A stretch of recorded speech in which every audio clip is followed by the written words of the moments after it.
നിങ്ങൾ ഈ ബുക്ക് വായിച്ചിട്ടുണ്ടോ? ഇക്കിഗായി.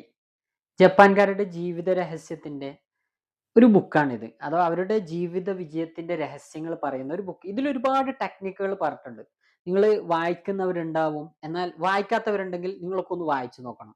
ഇതില് അവരുടെ ജീവിത വിജയ രഹസ്യത്തിന് ഒരുപാട് ടെക്നിക്കുകൾ പറഞ്ഞിട്ടുണ്ട്. അതിലൊരു ടെക്നിക്കാണ് എനിക്ക് വല്ലാതെ സ്ട്രൈക്ക് ചെയ്ത ഒരു ടെക്നിക്ക് ഉണ്ട്. വിശ്വസ്തരായ ആൾക്കാരോട് നിങ്ങളുടെ ജീവിതത്തിന്റെ അഭിപ്രായങ്ങൾ ചോദിക്കുക എന്നുള്ളത്. ഞാന് അതങ്ങനെ കണ്ടപ്പോ എനിക്ക് വല്ലാതെ സ്ട്രൈക്ക് ചെയ്തു. എന്താണെന്നുള്ളത് പഠിക്കുന്നതിന് വേണ്ടി അതിന്റെ ആഴങ്ങളിലേക്ക് ജസ്റ്റ് ഒന്ന് നോക്കി. അപ്പോ അതിന്റെ ഉള്ളടക്കങ്ങളിലും അതിന്റെ ആഴങ്ങളിലൊക്കെ പറയുന്ന ഒരു വിഷയങ്ങള്, നിങ്ങൾ ചെയ്യുന്ന കാര്യങ്ങളൊക്കെ നിങ്ങൾ ആരോടെങ്കിലും നിങ്ങളുടെ വിശ്വസ്തരായ ആൾക്കാരോട് ചോദിക്കണം. അതിന്റെ ഫീഡ്ബാക്കുകൾ അറിയണം എന്നുള്ളതാണ്.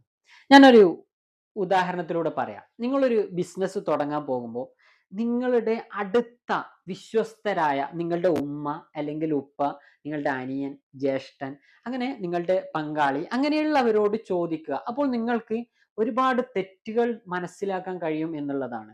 നമ്മൾ എപ്പോഴും നമുക്കൊരു തോന്നലുണ്ട്, നമ്മൾ ചെയ്യുന്നതൊക്കെ ശരിയാണ്, നമ്മൾ ചെയ്യുന്ന കാര്യങ്ങളൊക്കെ ശരിയായ റൂട്ടിലാണ് പോകുന്നത് എന്നുള്ള ഒരു തോന്നൽ നമുക്കൊക്കെ ഉണ്ട്.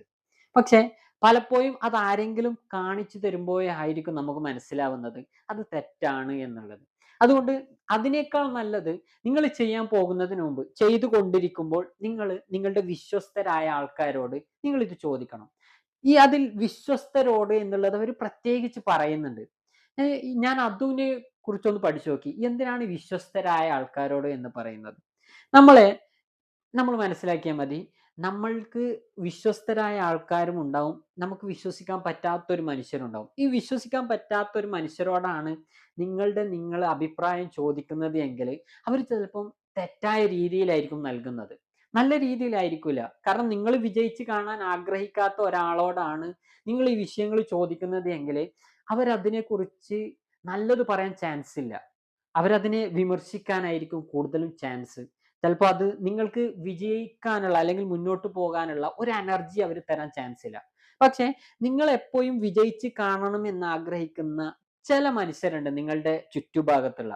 നിങ്ങളുടെ ഉമ്മ, ഉപ്പ, അഥവാ നിങ്ങളുടെ അനിയൻ, അങ്ങനെയുള്ള മനുഷ്യരോട് മാത്രം നിങ്ങൾ ചോദിക്കുക. എന്നിട്ട് എന്തിനാണ് ഇത് ചോദിക്കുന്നത് എന്നുള്ളതാണ്. നമുക്ക് ഇങ്ങനെ ഒരു കാര്യത്തെക്കുറിച്ച് വിശകലനം ചെയ്യുമ്പോൾ, ഒരാളോട് ഡിസ്കസ് ചെയ്തിട്ട് അഭിപ്രായം ചോദിച്ചിട്ട് നമ്മൾ മുന്നോട്ട് പോകുമ്പോൾ നമുക്ക് മൂന്ന് കാര്യങ്ങളാണ് ഉണ്ടാവുക. ഒന്ന്, ഒരു സെൽഫ് അവയർനെസ് ഉണ്ടാവും. നമുക്ക് നമ്മളെക്കുറിച്ച് നന്നായിട്ട് പഠിക്കാൻ പറ്റും.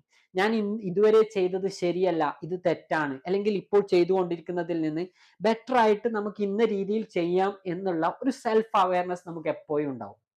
അതേപോലെയാണ് രണ്ടാമത്തത്, ഒരു അപ്ഡേഷൻ നമുക്ക് എപ്പോഴും കണ്ടിന്യൂ ആയിട്ട് നമ്മളൊരു ഗ്രൗത്ത് സ്റ്റേജിലായിരിക്കും ഉണ്ടാവുക.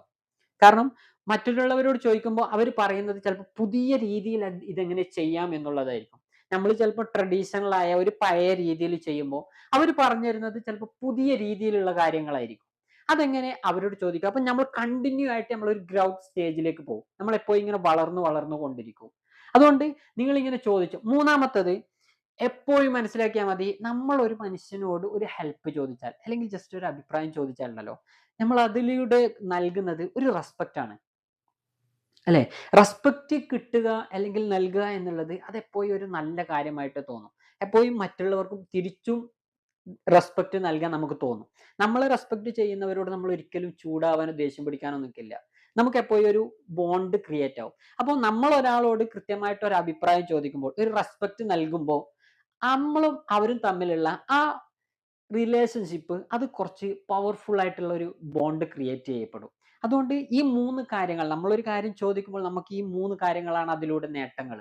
ഒന്നാമത്തത്, നമ്മൾ നമ്മളെ കുറിച്ച് അറിയും, സെൽഫ് അവയർനെസ് ഉണ്ടാവും. രണ്ടാമത്, നമ്മൾ എപ്പോഴും വളർന്നുകൊണ്ടേയിരിക്കും. മൂന്നാമത്തത്, ആ റിലേഷൻഷിപ്പ് കുറച്ച് പവർഫുൾ ആയ ഒരു ബോണ്ട് ക്രിയേറ്റ് ചെയ്യപ്പെടും എന്നുള്ളതാണ്.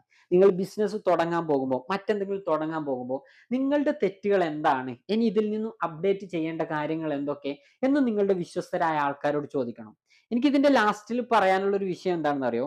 നമ്മൾക്ക് ഒരുപാട് ഫീഡ്ബാക്കുകൾ, നല്ലതായ ഒരുപാട് വർത്തമാനങ്ങൾ കിട്ടുന്നുണ്ടെങ്കിൽ നമ്മൾ മനസ്സിലാക്കിക്കോ, നമ്മൾ അലസന്മാരാകും.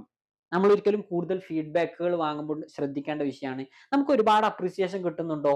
നമ്മൾ ചിലപ്പോൾ പെട്ടെന്ന് മടിയന്മാരായിട്ടും അലസന്മാരായിട്ടും പോകും. നമ്മളൊരു സംഭവമാണ് എന്നുള്ള ഒരു ഈഗോ നമുക്ക് കയറും.